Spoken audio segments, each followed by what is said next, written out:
Welcome to Reddit Reads r/ProRevenge. Our first Reddit post is from Aukelman. Don't mess with an engineer. I worked for a company that provides specialist equipment used in manufacturing. To protect my anonymity, I'll have to be vague about what exactly this machine does. During my time working in this field, I got to know many clients who would need these machines installed and serviced. One of these customers we'll call Jake. I later left the company for a different job. One afternoon, I got a call from Jake that they wanted a new unit installing and another unit needed maintenance and wanted to know if I was available. I let him know that I left the company but that I could pass him on to someone who could help. He tells me he'll pay twice my current rate to install the unit over the weekend. He lets me know that the company has increased the rates for installation and the company just can't afford it. The instructions they sent over just aren't clear enough, and their engineers are scratching their heads trying to figure it out. He begs me to consider it, and I agree. For more context, installing this unit can take a good few hours or up to a day on your own. The company gives you two options. You can either pay for an engineer to come and install it, or you can save money, and they will send instructions so the customer's own engineers can install it.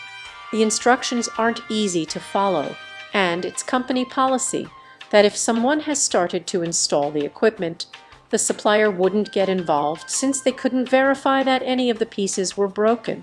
This will be important later. I drive down on the weekend, and they show me the boxes of equipment.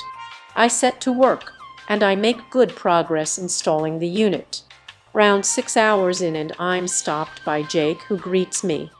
I let him know I'm nearly finished, and he tells me sorry, but they just don't have the budget to pay you. He understands my frustration, but his engineers can take it from here. To say I was frustrated was an understatement. I wanted revenge. There's a small button inside the unit that changes the unit into test mode.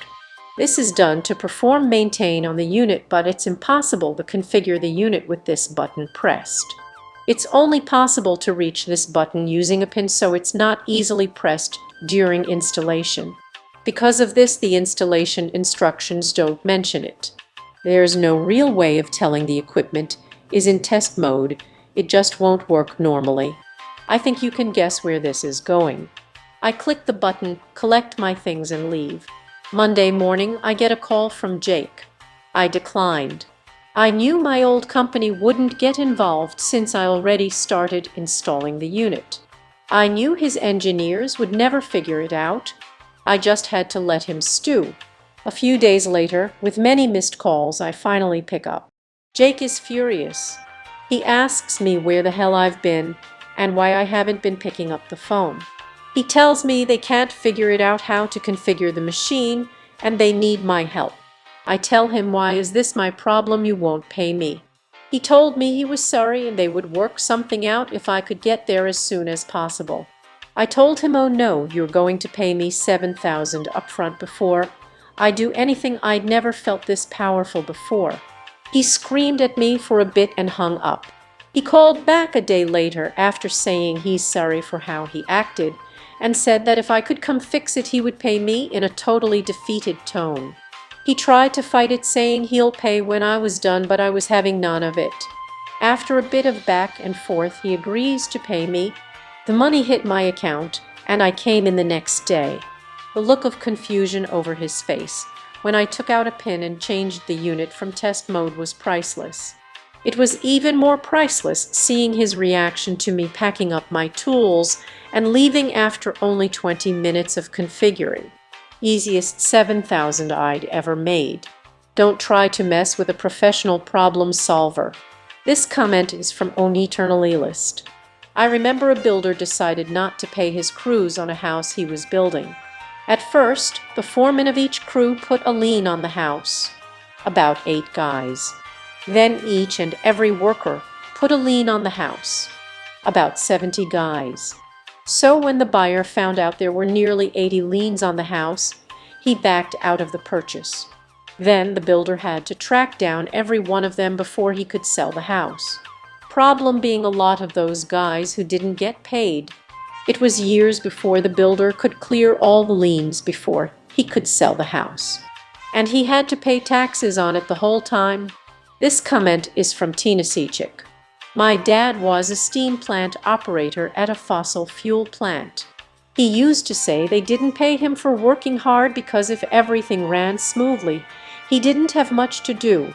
TVA paid him for what he knew to do if everything went to crap. This comment is from Bingo Donadna. This is epic and far-reaching revenge. Now, a word from today's sponsor. Make sure to donate to my Patreon down in the description below to get early access to videos, participate in special patron-only events, and other goodies. Any amount of money is greatly appreciated. It makes it easier for me to make the content that I love making, and I know you guys love too. Now back to the video. Our next Reddit post is from Panda. Trick me out of my laptop.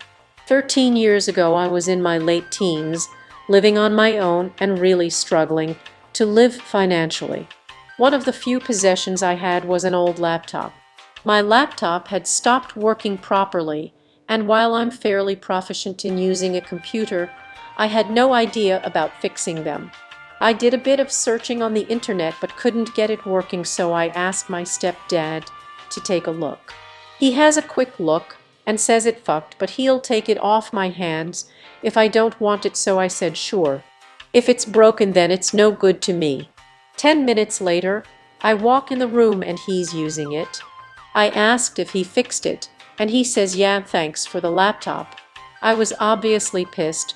My mom says she wasn't getting involved, and his only response was that he did a quick internet search to find the fix, and I could have done the same.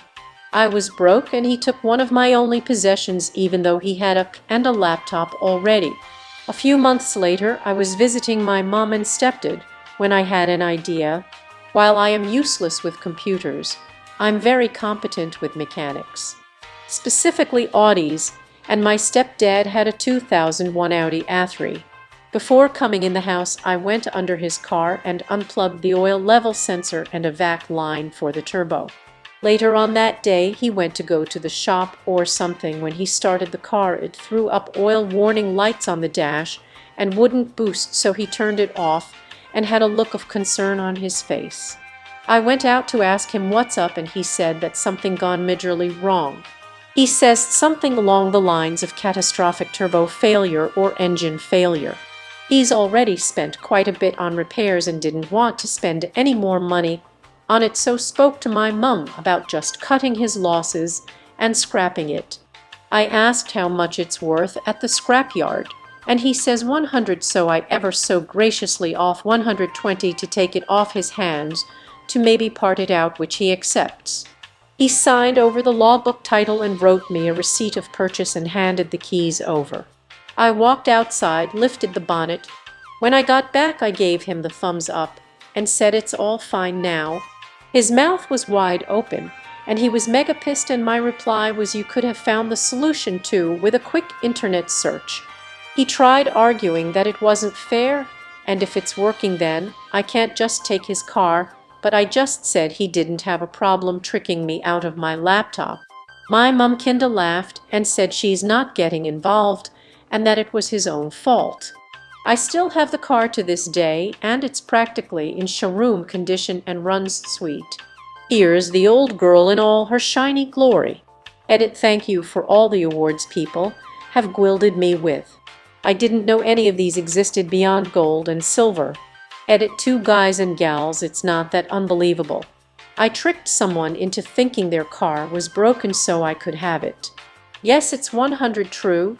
Yes, I know I'm an asshole, and I don't deny that it was a douche move, but I thought people might get a kick out of a bit of revenge. This comment is from Simon Spooner. You absolutely, positively owned his ass. Well done. He totally deserved it. How can a parent be this shitty of a person to their kid? This comment is from Panda. The problem is he married my mum when I was 18 or so, and he was 26. My mum was in her 40s, so he's closer to my age.